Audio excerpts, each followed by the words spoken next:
এই মুহূর্তে জাহাঙ্গীরনগর বিশ্ববিদ্যালয়ে আছেন সহকর্মী হাসান ওয়ালি। সবশেষ খবর জানতে সরাসরি যাব তার কাছে। ওয়ালি, জাহাঙ্গীরনগর বিশ্ববিদ্যালয়ের প্রায় 12,000 শিক্ষার্থী আগামীকাল তাদের ভোটাধিকার প্রয়োগ করবেন। সকাল 9টা থেকে বিকেল 5টা পর্যন্ত ভোট গ্রহণ অনুষ্ঠিত হবে। এরই মধ্যে সকল ধরনের প্রস্তুতি সম্পূর্ণ করার কথা জানিয়েছে বিশ্ববিদ্যালয় প্রশাসন। কেন্দ্রীয় সংসদে 25টি পদের বিপরীতে 179 জন প্রার্থী প্রতিদ্বন্দ্বিতা করছেন।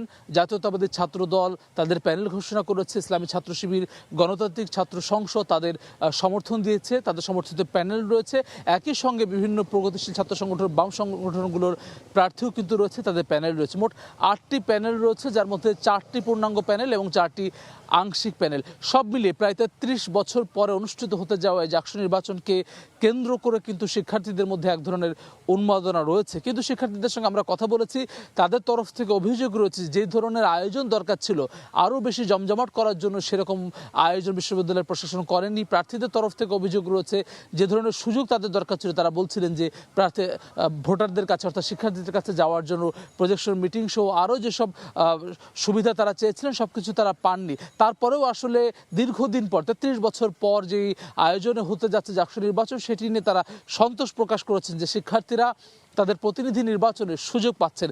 তারা বলছেন যে এর মধ্য দিয়ে আসলে যেসব সমস্যা রয়েছে, শিক্ষার্থীদের যেসব সমস্যা এতদিনেও আসলে সুরাহা হয়নি, সেটি তাদের নির্বাচিত প্রতিনিধিদের মধ্য দিয়ে আসলে সেসব সমস্যার সমাধান হবে, সেই প্রত্যাশা কিন্তু আসলে সকলের রয়েছে। বিশেষ করে একপাক্ষিক যে রাজনীতি, ছাত্র রাজনীতি দীর্ঘদিন ধরে বাংলাদেশে চলেছে, তার থেকে বের হয়ে সহাবস্থান তৈরি হবে, সকল ছাত্র সংগঠন, সকল শিক্ষার্থী তাদের অধিকার পাবেন, সেটি আসলে নিশ্চিত হবে, সেই প্রত্যাশা তারা করছেন।